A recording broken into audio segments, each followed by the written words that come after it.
Znam da Srbiju volite više od svega. Ja vas molim da volite Srpsku naprednu stranku, ali nikada nemojte da zaboravite da je Srbija veća od svih nas, veća čak i od naše stranke. Odjednom je nastupila opšta pobuna normalnosti i pitanja, pa čekajte, pa vama i ovo smeta. A ja ću da vam kažem, ne diram vas ja, ali nećete sprečiti zakon da dira one koji su zakon kršili. Nikakvim političkim pamfletima. Narodu govoriti istinu, ne lagati ljude, preduzimati bolje teške mere danas nego još gore mere sutradan.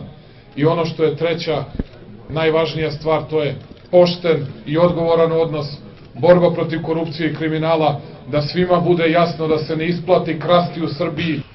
Znači, ljudi nam veruju, ali nam ljudi veruju samo zbog toga što ih nismo lagali i zbog onoga što smo rekli, a ispunili smo u prethodnom periodu. Borba za svako radno mesto. Ali u tome morate svi da nam pomognete. Da taj negativistički pristup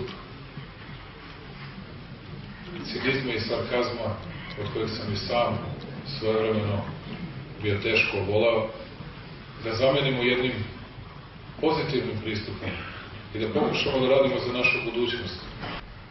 Znam da Srbiju volite više od svega.